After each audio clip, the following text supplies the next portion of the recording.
Alors Noémie Lovski, qui est une réalisatrice en fait, qui est pas du tout... C'est formidable, elle est extraordinaire comme actrice, c'est incroyable. Alors elle est l'héroïne d'une histoire dans l'histoire.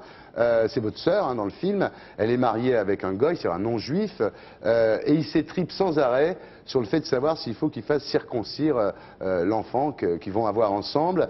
Et alors il y a une scène absolument géniale, c'est qu'à un moment ils sont réconciliés. Elle lui fait une pipe sous les draps, et lui, il est là, il est allongé comme ça, il fait « C'est bon le prépuce hein ?» Et là, tu vois la tête de la fille, elle recommence à s'énerver. C'est vraiment drôle. C'est un film qui est très drôle. C'était pas une vraie pipe, en fait. Bah, c'est du cinéma. Elle est descendue, on ne sait pas ce qu'elle a fait sous les draps. Lui, il a l'air d'avoir un sourire. Lui, à mon avis, il se fait sucer le mec, quand même. Mais bon. Ouais.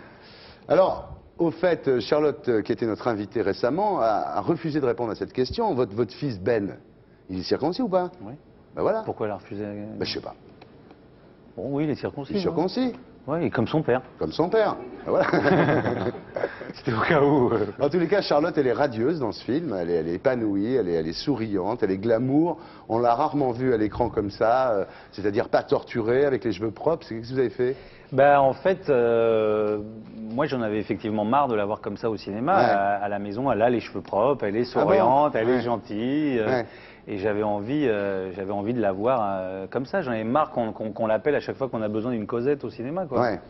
Alors Terence Stamp est parfait. Alors vous dites, évidemment, si j'avais pris Brad Pitt à la place de Terence Stamp, il n'y aurait pas eu de film parce qu'on n'aurait pas compris qu'elle se barre pas avec lui. Exactement. Ouais.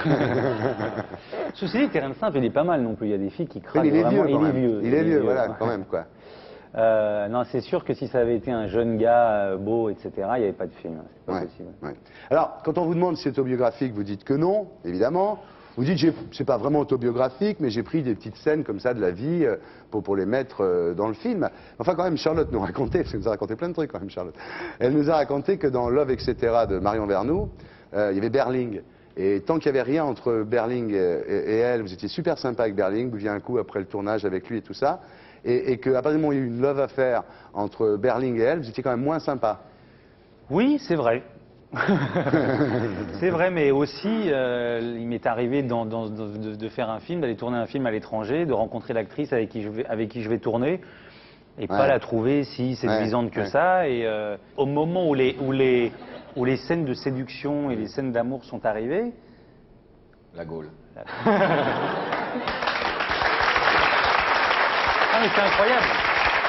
On commence à... Au cinéma, on ne maîtrise pas les érections, c'est très étonnant. Mais dites-moi, il s'est rien passé avec Berling, là?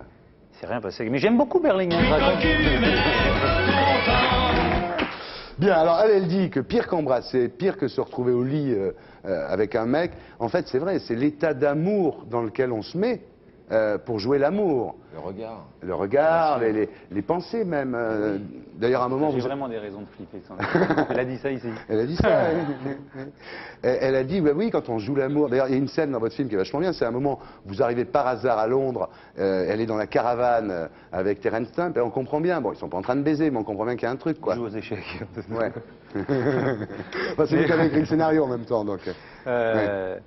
Non, mais c'est sûr que quand on tourne, il y a des choses il y a des choses bizarres sur les tournages. On passe nos journées, nos nuits ensemble. Oui. On oublie la maison quand même. Dites-moi, alors sérieusement, là on est entre gars, là. Pour un garçon, non, sérieux, ça doit être terrible quand même, non? Comment on fait?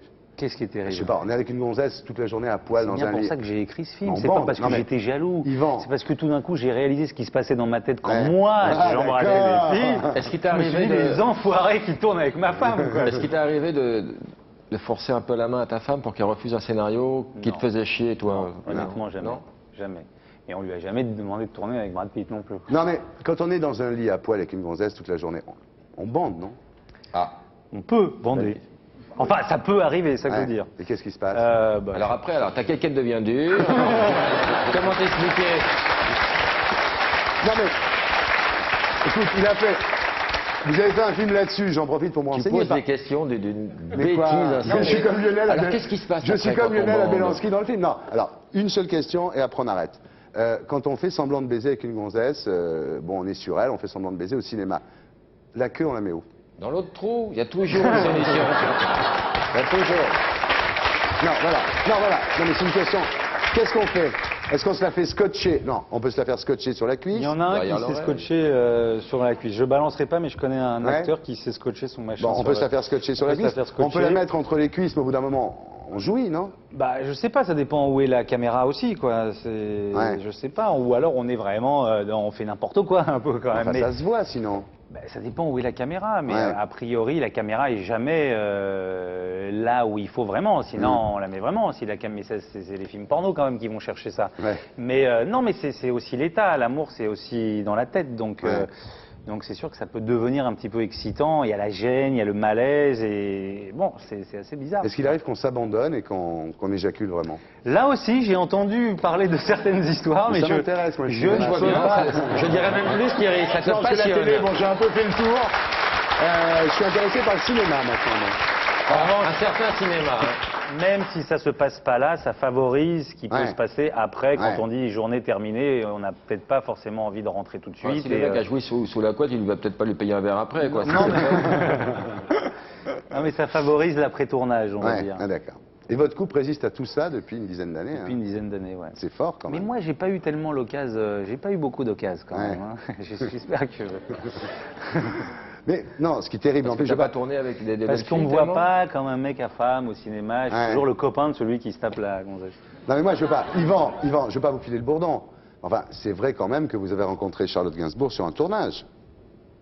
C'est vrai. Donc si c'est arrivé une fois, ça peut arriver 2 fois. Il est inquiet là. Ça peut recommencer, non? Mais bien sûr que ça peut recommencer.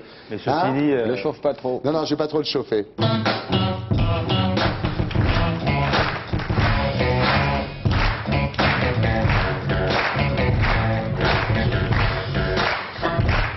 Yvan Attal, on va essayer de mieux vous connaître.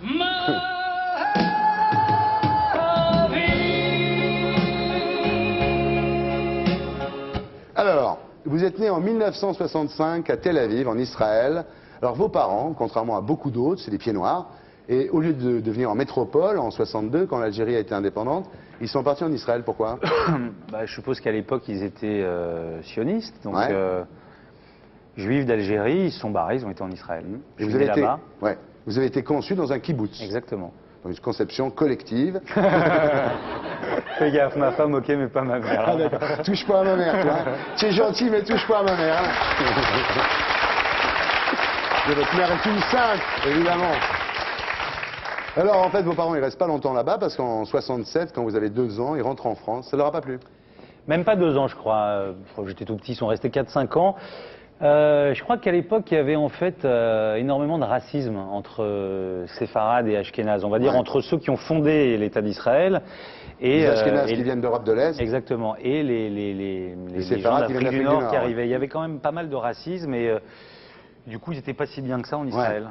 Donc ils viennent en France, à Créteil. Là, vous vous retrouvez dans une HLM. Votre père horloger et votre mère, son boulot, c'était de s'occuper de vous. Ce qui était un boulot à plein temps, quand même. Il faut bien le dire.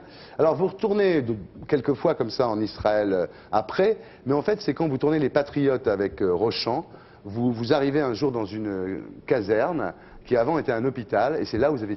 C'est fou. Vous appelez votre mère et vous dites, oui, c'est là que tu es né. Exactement. On tournait dans un matin, j'arrive très très tôt, dans une espèce de... Enfin, c'était transformé en caserne pour le film. C'était censé être des bureaux du Mossad. Et on me dit que c'était une clinique, et je suis dans cette ville où je suis né, d'ailleurs, Yafo, et à côté de Tel Aviv.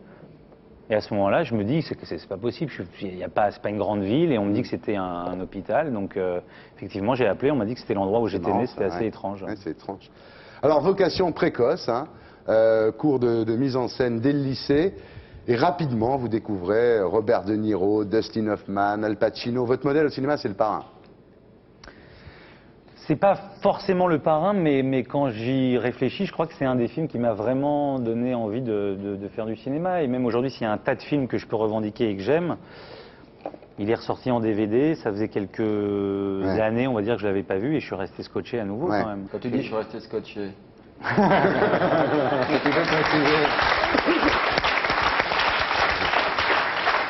Alors, quand vous dites à vos parents, Yvan Attal, que vous voulez faire du cinéma, ils sont pas inquiets parce qu'ils se disent de toute façon, il va se décourager, hein? C'est vrai que j'étais assez glandeur, quoi. Donc j'ai dit que je voulais faire des cours de mise en scène. J'ai commencé à faire des cours pendant que j'étais en terminale, j'ai abandonné. Donc ils se sont dit, ça les faisait chier. Enfin, c'est pas que ça les faisait chier, ça les inquiétait évidemment. Bon, petit juif, il fallait que je fasse médecine ou en tout cas des études, ce qu'eux n'avaient pas pu faire.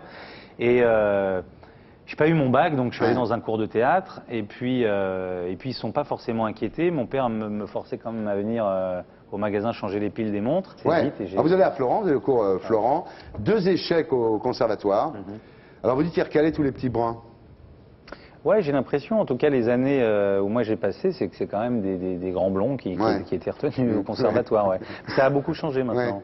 Et puis les auditions, c'était bâclé. Le mec, il vous donne 10 secondes pour faire un truc. C'était assez atroce. Je me souviens même de la rue Blanche que j'ai foiré. Ça a duré 10 secondes. J'ai dit 3 répliques et j'ai entendu merci. Et c'était fini, quoi. Donc, et au conservatoire, on va dire que ça a duré 10 secondes de plus. Et a priori, on arrive sur le plateau, vous n'avez pas besoin de moi. Ouais.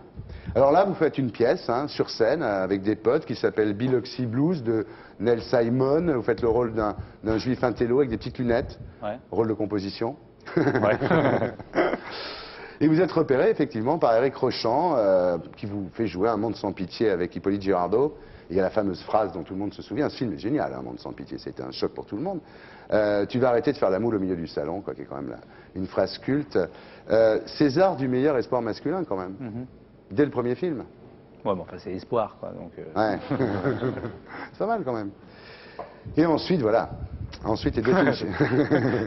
Non, mais c'est vrai. Les 2 films suivants avec Rochant. Ensuite, c'est ado. C'est vrai, c'est vrai. Bah, c'est 2 échecs après les 2 films de Rochant. C'est aux yeux du monde avec Charles Gainsbourg. Hein. Et Les Patriotes, ça n'a pas marché. Ça n'a pas marché, mais c'est dommage, oui, c'est un bon film. Ouais. Alors là, c'est les années galères. Hein. Ouais. C'est les années galères. Non, mais c'est vrai, après un gros carton comme ça. Non, c'est les années galères parce que j'ai. Je sais pas, parce que je l'ai cherché aussi, j'ai refusé des films. J'ai refusé des films en plus qui ont très très bien marché, donc je suis tombé dans un. Donc en fait, on m'a plus envoyé beaucoup de scénarios en fin de compte, donc c'est devenu un peu la galère. Ouais. Là, vous devenez un peu branleur à ce moment-là. Bah, totalement branleur, je foutais plus rien. Passez vos journées avec Charlotte. Non, c'est vrai. Vous vous levez tard, non, c'est vrai. Ouais, c'est ça. Hein, on est encore. Mais c'était bien en même temps. Hein. Ouais, bah oui. Vous plantez un peu votre carrière d'acteur, quoi. Ouais, mais je fais pas exprès, je me laisse un peu vivre. En même temps, j'ai commencé assez jeune quand même. Je sais pas quel âge j'avais quand j'ai fait Un monde sans pitié. Quand on fait un film, on prend un bon petit chèque. Moi, j'étais pas habitué à gagner autant d'argent. J'ai passé mon temps à claquer mon argent plutôt qu'à aller refaire des films. Ça me convenait complètement. Et puis je m'y suis remis quand il y avait plus d'argent et que le banquier m'appelait. En fait. Très simple finalement.